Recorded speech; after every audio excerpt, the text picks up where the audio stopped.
La manipulation, à chaque fois que c'est utilisé en général dans la vie, c'est toujours utilisé dans le mauvais sens. Et c'est comme ça qu'on a taillé le mot manipulation de la société. Mais ce qu'il faut savoir, c'est que d'abord, on a déjà été manipulé. Et nous-mêmes, on a déjà manipulé les gens. Manipuler, retenez juste que c'est toutes les actions qu'on met sur pied pour pousser une personne à agir d'une manière bien précise.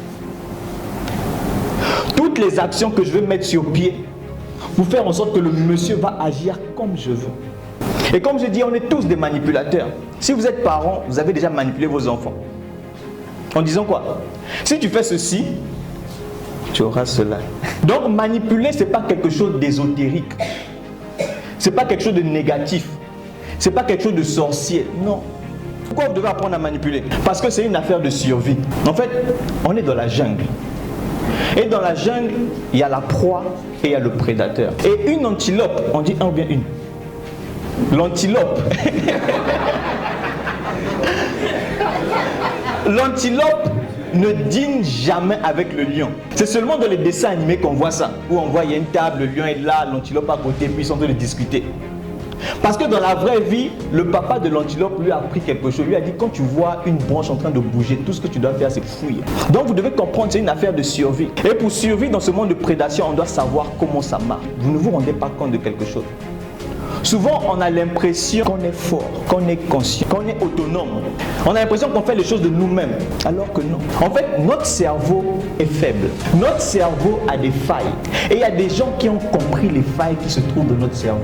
Pendant qu'on dort, il y a des gens qui sont dans des laboratoires pour essayer de comprendre quelles sont les couleurs qui t'activent. Vous ne vous êtes jamais demandé pourquoi un enfant est attiré par les dessins animés. Qui lui a appris qu'il doit aimer les dessins animés? Pourquoi un enfant est attiré par les couleurs claires, vives? Jaune clair, vert clair, si on peut le dire. Tout ce qui est vif. Pourquoi? Parce qu'ils ont compris que ce sont les couleurs là qui activent certaines personnes. Et en marketing, il y a même des couleurs pour certains domaines.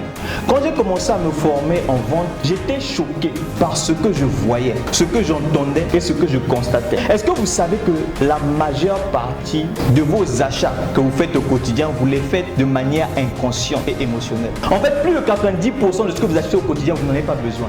Combien de personnes ont l'impression ou bien ont l'intention d'aller dans un supermarché acheter juste un seul produit et puis ils sortent avec... Qu'est-ce qui s'est passé? Ah, je ne sais pas. Donc la vente, c'est une activité dans laquelle au quotidien, on va jouer avec cet élément de manipulation. 15 techniques de manipulation. Les techniques que vous allez voir, que vous allez découvrir, on va voir ensemble ce soir. Ce sont des techniques que vous utilisez déjà, mais en fait vous ne vous rendez pas compte. Ce que moi je vais faire, c'est juste mettre des noms sur ce que vous utilisez seulement. Première technique de manipulation, le gratuit. Le gratuit, c'est un poison, c'est un danger, mais que vous devez intégrer dans votre système. Et c'est quoi le côté vicieux dans le gratuit? À chaque fois qu'on vous offre quelque chose de gratuit, il faut savoir que c'est vous le produit qu'on cherche. Et pourquoi le gratuit est puissant?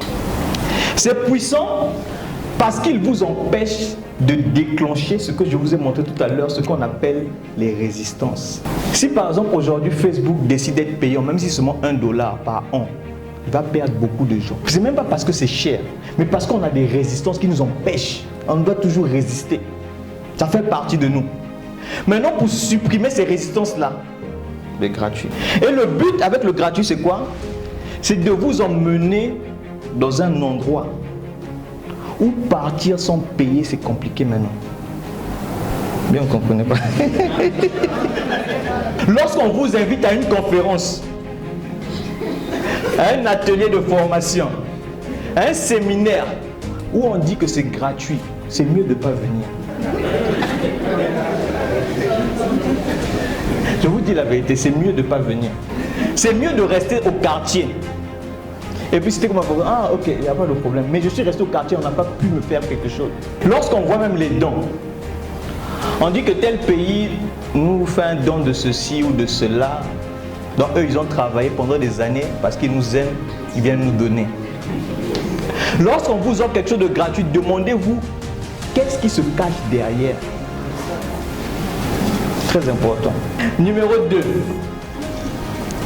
La technique de la zone grise. La technique de la zone grise, c'est une technique qui est utilisée par la plupart des grands manipulateurs. Et cette technique va vous emmener dans des endroits où ça sera difficile pour vous de faire un choix. C'est une technique qui va faire en sorte que tu n'auras même plus de force pour t'en sortir. Et il y a un monsieur qui s'appelle Sun Tzu. Il est décédé, je ne l'ai pas connu. Il écrit un livre qu'on appelle L'art de la guerre. C'était un général. Lui, quand il partait conquérir les terrains ou bien les villages, si je peux le dire. Il prend en captivité tout le village et puis il laisse juste une seule porte ouverte. Il faisait ça à chaque fois. Entre-temps, ses soldats étaient devenus, mais pourquoi vous faites toujours ça?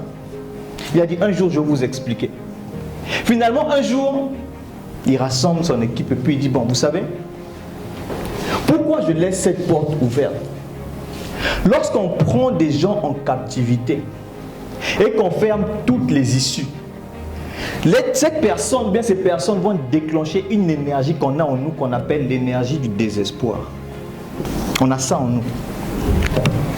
Et avec cette énergie, un soldat ou bien un villageois avec une arme, ou bien seulement un couteau, ou bien une fourchette, il peut tuer plusieurs soldats parce qu'il n'a plus rien à perdre. Maintenant, pour tuer cette énergie, on laisse une porte ouverte. Comme ça, il sait qu'il est en captivité, mais je peux toujours sortir. Donc, ok, aucun problème. Et la zone grise, c'est une zone dans laquelle vous êtes ni chaud ni froid. Les hommes mariés ou bien les hommes qui sont en couple, ils utilisent en général la zone grise avec leur deuxième copine. Qu'est-ce qu'ils font? On te voit, on te dit, actuellement, avec ma copine, bien avec ma femme, c'est bizarre.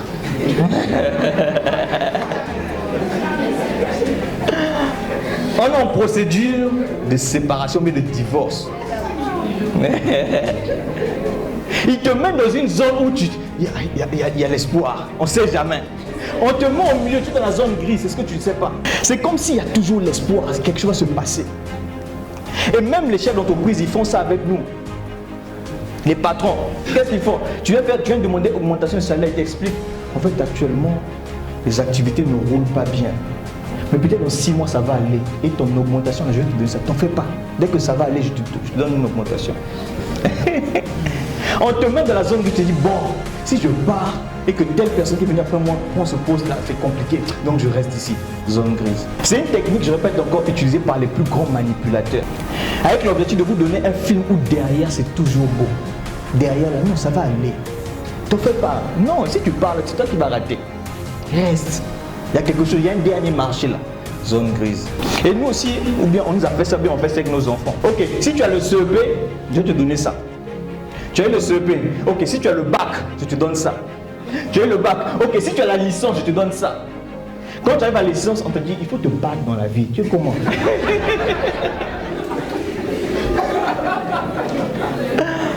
On t'a mis dans la zone grise depuis longtemps, c'est compliqué. Et il y a des gens qui rentrent dans cette zone grise et puis ils ne sortent jamais.